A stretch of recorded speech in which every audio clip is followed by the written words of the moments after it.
Hey guys, that might get me back here for that video, guys. Today, we're going to be talking about how to pick your players in MUT 21. Now, I know this is kind of a weird intro to the video, but guys, pretty much what this means is a lot of people, when they are picking whatever players they want for their God Squad, they just try to pick the best players possible. I want the best players in my God Squad, and they don't really stop and think which players is best for them. So let's start off right away by talking about the differences. So Deion Sanders and Mr. Sean Springs. Now, if you compare these two, Sean Springs and Deion Sanders, you're going to see that both of these guys are amazing cornerbacks.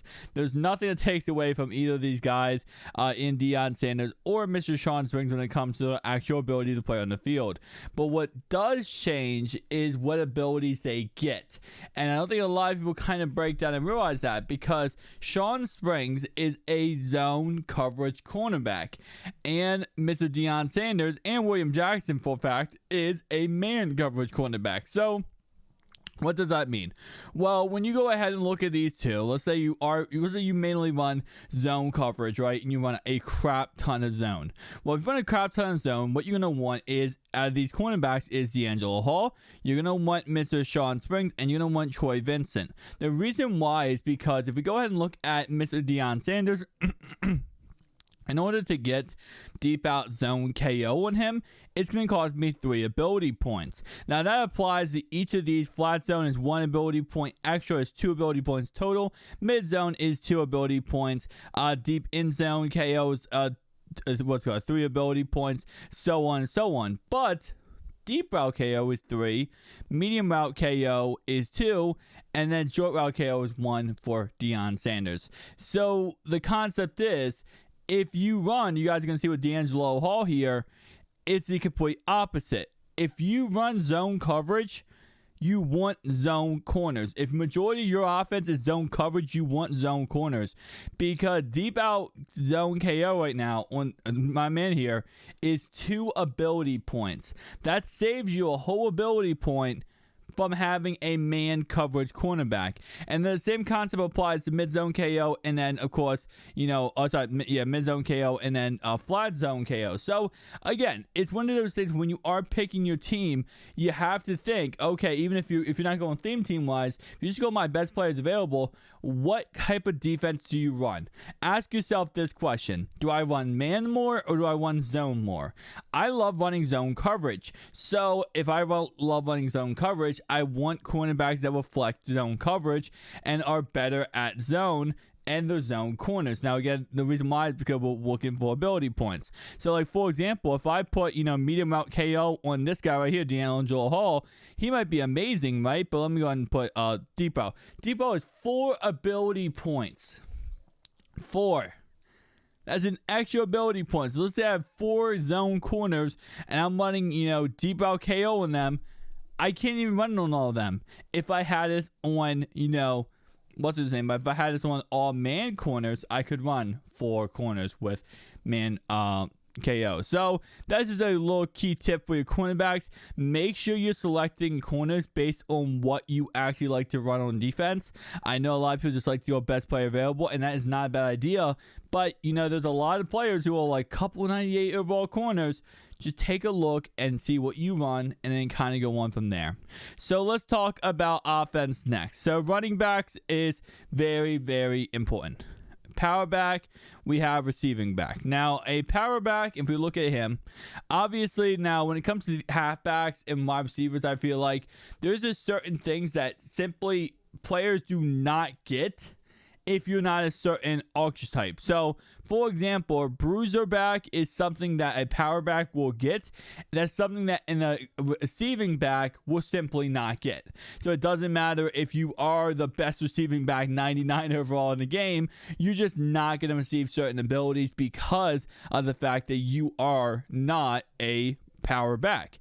As you guys can see, my man here does not receive bruising back at all because he is not a bruising type back. Same thing with human joystick and some other things. But those things he's going to receive, like return man, that obviously the other guy's not going to receive. And, so it's kind of like a mixed match. So when you are looking at your running backs, how I like to set this up, and this is me personally, I like to have a power back and a receiving back.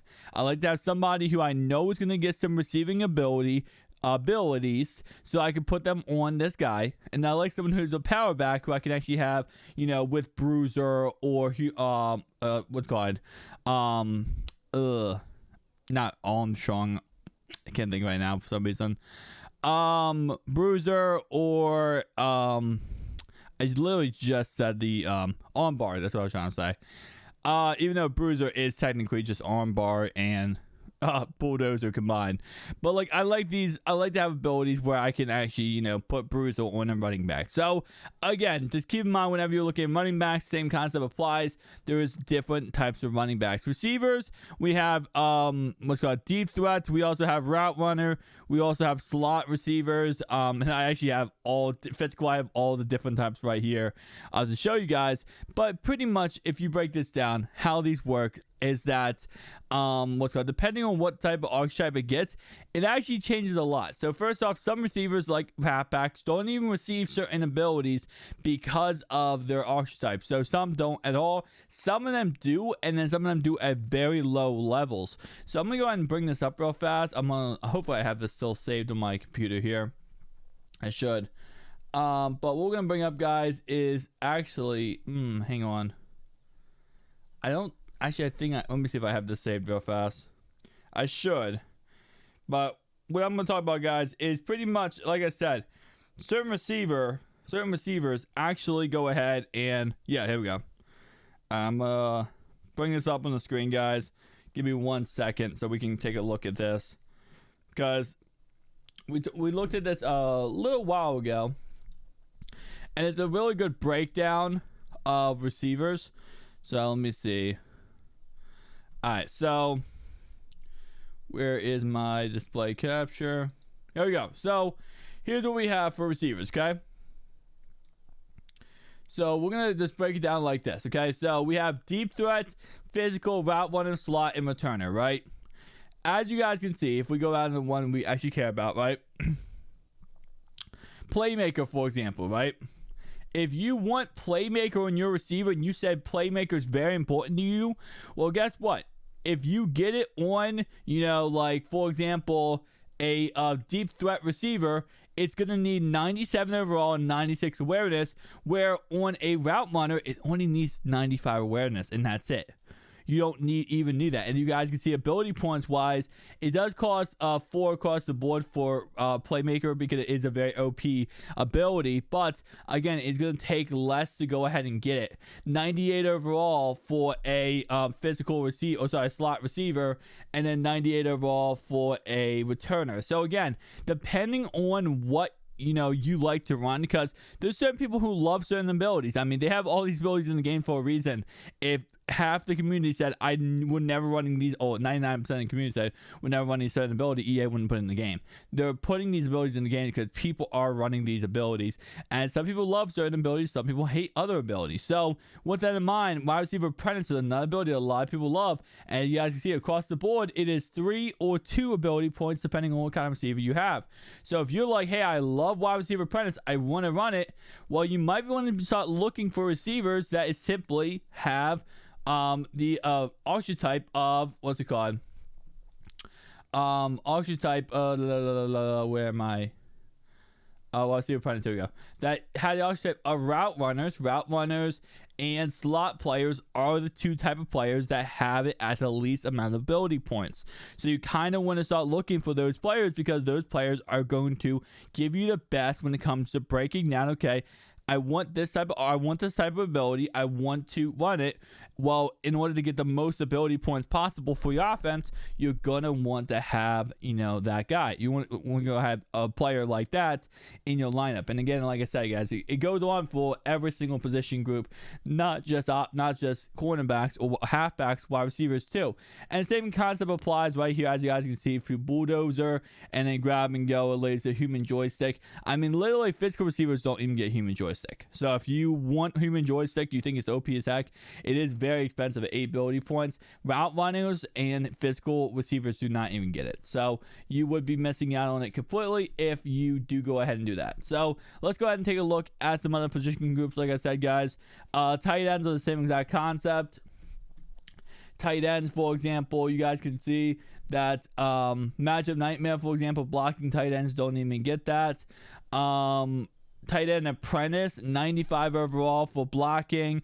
And then tier 3 for possession, and vertical is just not confirmed on which ones are that. But again, 1 ability point and 2 ability points versus 3. You might not think that's much, but when you only have 15 ability points, and you normally, I'm going to show you guys real fast here that quarterbacks can take up 9 ability points. Easily, a quarterback can take up 9 ability points. With Hot Route Master, with Gunslinger, and Escape Artist, I only have 6 left. Okay, so I could either have 3 abilities at 2 ability points each, or 2 abilities with 3 points each. You might be like, oh, well, that's not a big deal. Well, why even have to waste an ability there?